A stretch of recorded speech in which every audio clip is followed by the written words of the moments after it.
Coucou tout le monde, on se retrouve pour une nouvelle vidéo qui sera la dernière du book haul gigantesquissime des 3 derniers mois depuis que voilà, j'avais un peu disparu de YouTube. Donc on est arrivé à bout de la méga pile de mes réceptions et on commence tout de suite pour enfin achever cette débâcle. Pour commencer, j'ai reçu de la part des éditions Lumen le nouveau roman de Victoria Schwab, Shades of Magic, donc le tome 1. C'est une histoire d'univers alternatif. On va avoir plusieurs versions de la ville de Londres. Dans certains univers, apparemment la magie est pratiquée, c'est commun, dans d'autres elle est réprimée, et on va avoir un personnage qui va voyager de monde en monde, et apparemment on n'a pas le droit d'emporter d'objets d'un monde à l'autre. Lui va le faire, ça va lui entraîner des problèmes.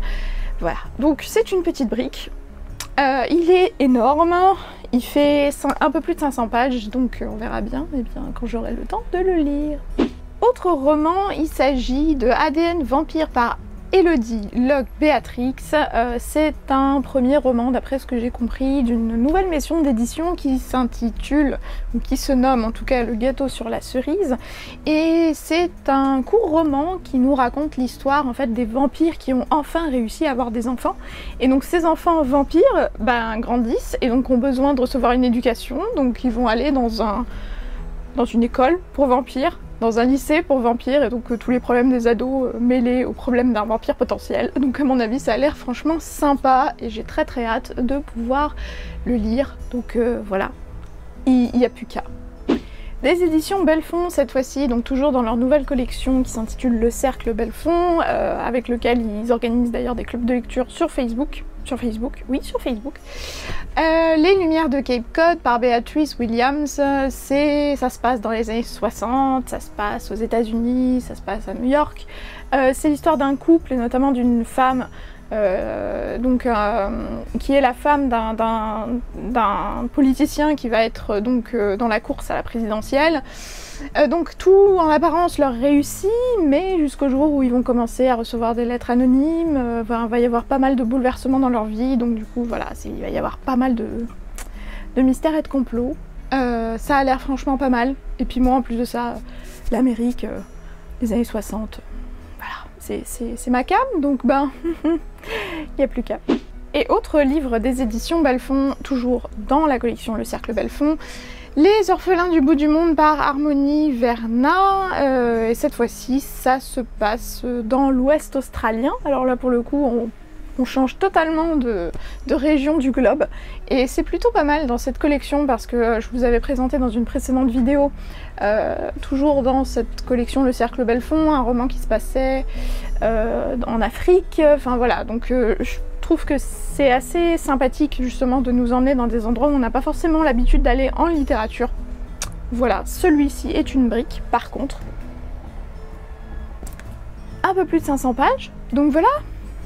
Un livre qui n'est pas un roman cette fois-ci, un nouveau bullet journal, puisque les éditions Hugo se lancent également dans la mode du bullet journal. Alors, donc forcément ils ont lancé le leur qui s'intitule Mon Bujo, mon journal de bord. Voilà, toute ma vie dans mon journal personnalisé. Et alors l'avantage, ou en tout cas la particularité de celui-ci, c'est que c'est pour les grands flemmards comme moi. Il est déjà en fait pré-rempli, si on peut dire, puisqu'il y a déjà en fait les différentes catégories qui sont réalisées à l'intérieur. Vous avez déjà des tableaux qui sont pré-inscrits. Donc en fait vous n'avez plus qu'à remplir votre bullet journal, l'organiser un peu comme vous voulez, mais si vous voulez, les mois sont déjà là. L'autre avantage de ce bullet journal, c'est que vous avez fourni avec une petite règle ici. Voilà, si vous arrivez à voir. Et vous avez des formes qui sont déjà prédécoupées, et donc du coup vous n'avez plus qu'à dessiner dans votre bullet journal les différentes formes, les différentes bannières, etc. Si vous êtes vraiment une quiche en dessin, vous pouvez également décorer votre bullet journal, un peu comme sur tous les comptes Instagram que vous pouvez voir. Autre truc également, c'est qu'il est plastifié et que vous avez sur les 2 rabats de couverture des porte-stickers ou cartes comme vous voulez. Vous avez aussi des pochettes zippables où vous pouvez ranger des choses dedans, enfin vraiment c'est plus qu'un cahier, vous pouvez vraiment trimballer tout votre matos, enfin peut-être pas les stylos qui vont avec, mais voilà, les stickers, les machins, enfin bref, vous pouvez tout emballer à l'intérieur, et puis en plus de ça il est plastifié, donc ça pourrait être cool, ça évite de faire glisser des trucs dessus qui se tachent et tout ça. voilà! Des éditions Bayard cette fois-ci, j'ai reçu la nouvelle version du roman Everything Everything par Nicolas Yoon. C'était un livre que j'avais envie de lire depuis un moment, depuis que j'ai su que le film en fait allait sortir. J'ai vu la bande-annonce, le pitch m'a eu l'air tellement spécial en fait que ça m'a donné envie de lire le livre. Voilà, alors bon, je vous cache pas que j'avais une petite préférence pour la couverture initiale, mais bon, c'est le contenu qui compte, donc j'espère pouvoir le lire très bientôt. En plus de ça, j'ai vu, du coup j'ai pu découvrir qu'il y a pas mal d'illustrations en fait dans ce bouquin. C'est pas forcément un livre qui est uniquement du texte en fait, il y a plein de petites notes, de trucs de dictionnaire, enfin de SMS, c'est assez original, donc je pense que ce sera lu très rapidement et apparemment c'est une histoire très touchante. Donc je le lirai, comme ça ensuite je pourrai regarder le film cet été, ça sera parfait, youpi!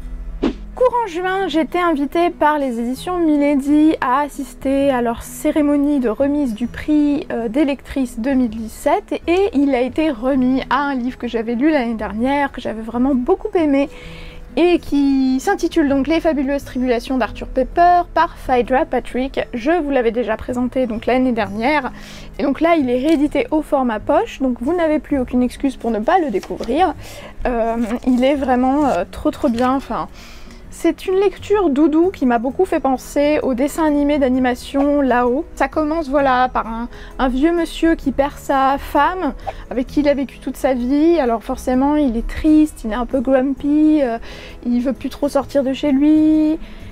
Et jusqu'au jour, au bout d'un moment, voilà, les gens essayent de le convaincre qu'il faut qu'il reprenne sa vie en main. Donc il décide enfin que sa maison ne sera plus le mausolée de sa femme décédée et donc de ramasser des sacs plastiques et de ramasser les affaires de sa femme, d'en faire don, etc. Il va découvrir dans une armoire une boîte à bijoux et dans cette boîte à bijoux il va découvrir un petit bracelet avec des petits pendelocks en fait, des espèces de charms. Et bizarrement ce bijou qui est censé appartenir à sa femme, il lui a jamais vu ce bracelet sur elle en fait, il l'a jamais vu le porter. Ça va l'intriguer, il va essayer de comprendre un peu qu'est-ce que c'est que ce bijou. Et pendeloque par pendeloque en fait, ça va être comme une chasse au trésor.